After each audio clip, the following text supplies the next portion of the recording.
In a quiet suburban area, Nick and his wife Maggie lived a happy life with their 2 children, Isla and Max. Their life was full of laughter until one morning changed everything. Maggie had a sudden heart attack and had to be rushed to the hospital.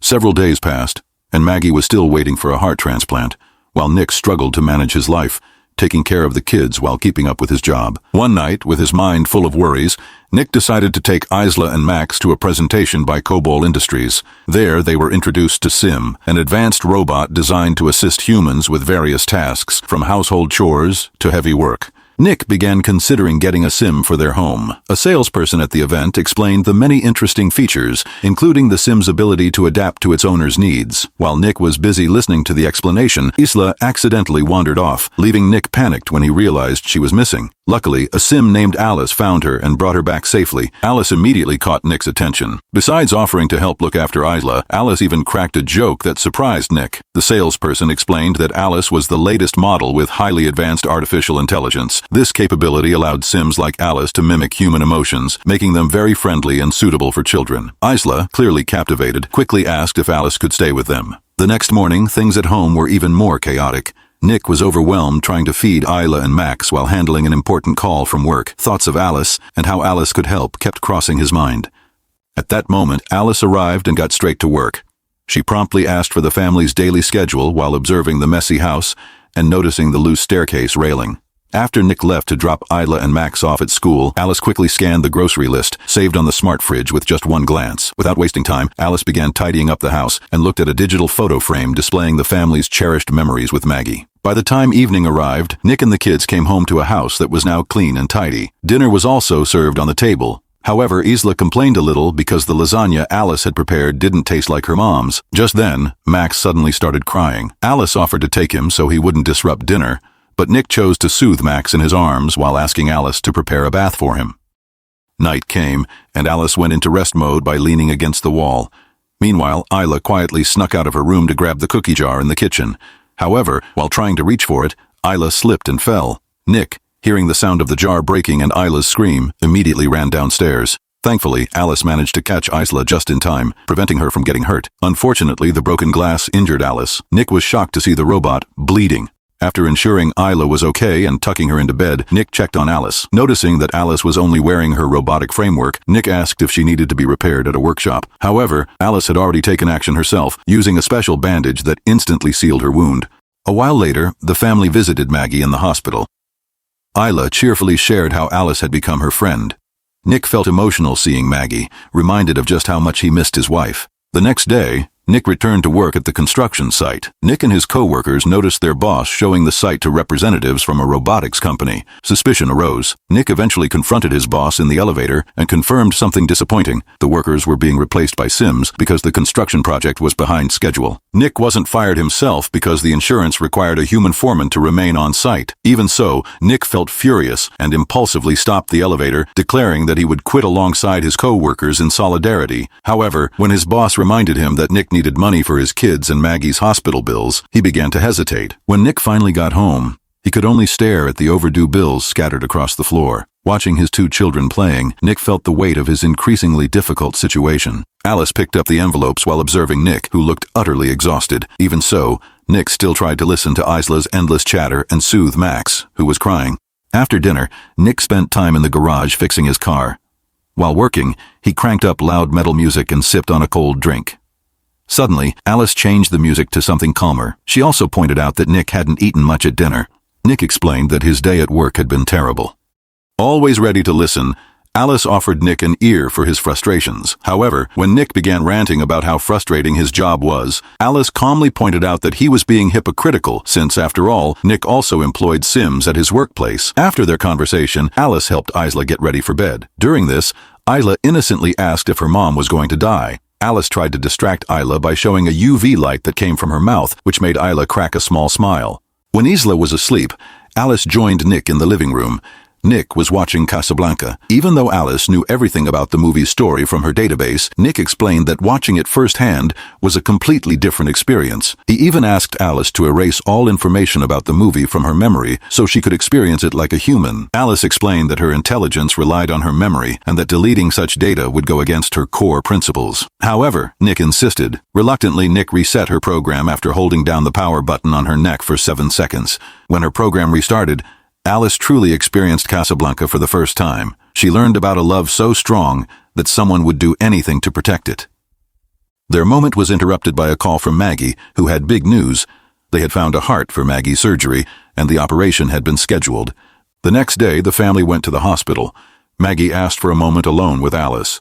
Maggie expressed her worries about Nick, who had been spending so much time caring for the kids that he was neglecting himself.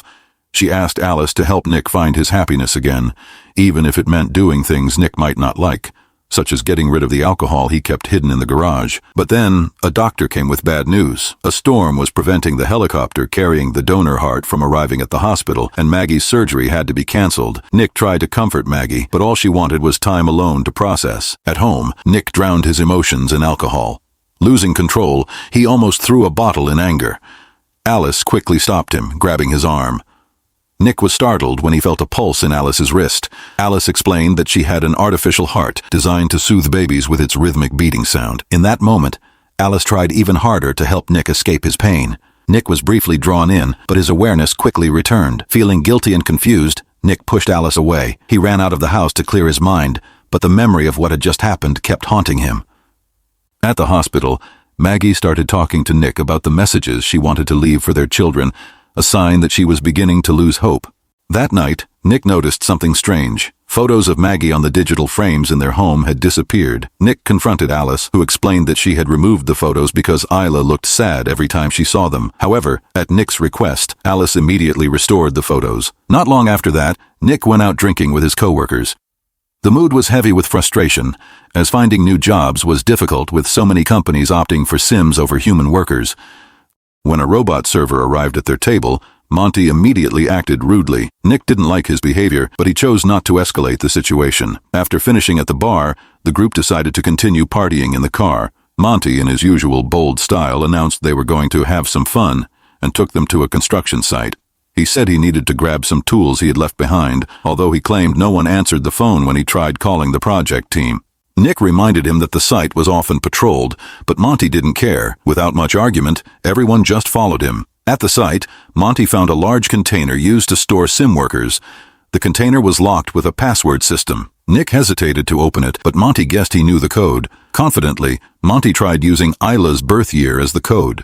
Monty's guess was correct. Once the container opened, they saw a group of sim workers, all identical in appearance. One sim, who seemed to be the leader, explained that they didn't have names, only designation numbers. For some reason, Monty grew angry about how cold and impersonal the company was. He grabbed a heavy tool nearby and began destroying the Sims one by one. Nick wanted to stop Monty, but his friends held him back. That night, Nick returned home feeling guilty and immediately showered to wash off the Sim blood on his body. When he was done, Alice appeared with a towel in her hands. Nick noticed Alice was wearing Maggie's necklace. Alice explained that Maggie's scent could help calm Max. Feeling disturbed, Nick asked her to take it off, and Alice complied immediately. Before Nick could leave, Alice stopped him. With a calm gesture, she dropped the towel and told Nick to sit down. Though Nick tried to resist, Alice changed her voice to sound like Maggie's. Nick lost control. He gave in to the illusion, pretending he was with his wife. The next morning, Nick woke up feeling regretful. He told Alice that something like that must never happen again. Alice tried to explain that her actions were meant to help reduce his stress, but Nick disagreed. He emphasized that such relationships should be built on emotional connection and love, not just need. That day at work, Nick's boss had already heard about the Sims that were destroyed at the construction site. The access code used was Nick's, making him the prime suspect. Nick tried to defend himself, explaining that he had been at the hospital with Maggie and that the code was just Isla's birthday, something his friends could easily guess. Nick's boss remained skeptical and threatened to fire him if it turned out he was lying. Under this pressure, Nick received a call from Maggie. Excitedly, Maggie shared the news that they had finally found a new heart for her transplant. Not long after, Maggie underwent the surgery. The surgeons were Sims, but they performed flawlessly. The operation was a success, and a few days later, Maggie was allowed to go home. Although still weak, Maggie tried to return to her routine. When Maggie struggled to calm Max, Alice offered to help. Alice took Max to the park to distract him. There, Max started crying when he saw a spoiled child yelling at their sim caregiver. Firmly, Alice scolded the child, drawing the attention of all the sims around. The sims looked on in disbelief, as their programming typically ensured they always behaved politely. In a casual tone, Alice explained that thanks to the reset Nick had performed, she was no longer programmed to always be polite. According to her, it was a much better change. That night, Isla seemed to really enjoy the lasagna Maggie had made. Curious about the taste, Alice asked for the recipe. However, Maggie just smiled and said, "It's a family secret." As dinner went on, Maggie suddenly felt unwell. Instead of finishing dinner, she decided to rest in her room. The next morning, Maggie woke up to the sound of Isla screaming. Maggie hurried downstairs to see what was happening, but the stair railing broke, causing her to fall. Alice, who had been tickling Isla, immediately stopped. She helped Maggie get up and brought her back to her room to rest. When Nick came home from work, he found Alice reading a story to Isla. What struck him as odd was that Alice was using Maggie's voice. Nick quickly asked Alice to stop. Alice then mentioned Maggie's fall earlier that morning, prompting Nick to rush to check on his wife. While helping Maggie to her room, Alice commented that the broken stair railing was something she should have fixed earlier. Nick began to feel suspicious about the statement. A few hours later, Nick woke Maggie up and invited her for a relaxing walk to the park. There, Nick had prepared a romantic dinner with neatly arranged candles. They enjoyed the moment together, chatting as they went. From inside the house, Alice watched them, her jealousy clearly evident. After dinner, the couple continued their time together in the bathroom, before eventually sharing the bed. However, their special moment was interrupted when Alice knocked on the door, saying that Isla had a nightmare and was calling for Nick. After Isla was calmed down, Nick went to the garden to tidy up the area. In the garden, Monty suddenly appeared with a few bottles of alcohol. Monty apologized for what had happened the previous night and shared that his wife had left him. Monty also revealed that the police had started questioning him about the incident at the construction site and that their boss was preparing a lawsuit for the property damage. Monty accused Nick of ratting him out to save his own job, which led to a heated argument that ended with Monty punching Nick. Nick tried to fight back, but Monty had the upper hand. Just as Monty was about to use a bottle to attack Nick, Alice appeared. Swiftly, Alice shattered the bottle, injuring Monty's hand, and threw it aside. When Monty attempted to attack again, Alice seemed ready to inflict more serious harm, but Nick stopped her. Before leaving, Monty issued a final warning. "You have until tomorrow to convince your boss to drop the charges. If not, I'll drag you down with me," he said menacingly. After Monty left, Nick reprimanded Alice. "Sims aren't supposed to hurt people," he said. However, Alice calmly replied, "I'm programmed to protect my owner." Alice then spoke about what life could be like for the two of them if Maggie were to die. Hearing this, Nick became furious. "You'll never be Maggie," he said firmly. "You'll never even have scars like a human." Alice stared at Nick sharply, picked up a shard of glass and said, "If that's the issue, I can add some myself." Elsewhere, a heartbroken Monty was taking pills and leaving a tearful voicemail for his ex-wife. With a gun in his hand, Monty drowned in his despair. At that moment, Alice appeared in his house. "Nick doesn't know I'm here," she said softly, "but I can't let you ruin his life." Monty, in his disoriented state, began mocking Alice and prepared to shoot her, but Alice was faster. She stopped Monty, knocking him to the floor, and kicked the gun away. When Monty tried to fight back again, Alice shoved him through a wall. This time, Alice picked up the gun and aimed it at Monty. Before pulling the trigger, Alice hesitated as another sim attempted to protect Monty. However, the moment of mercy didn't last long. Coldly, Alice eliminated both the sim and Monty, then walked away from the scene with calm, deliberate steps. The next day, Nick went to the office with strong determination.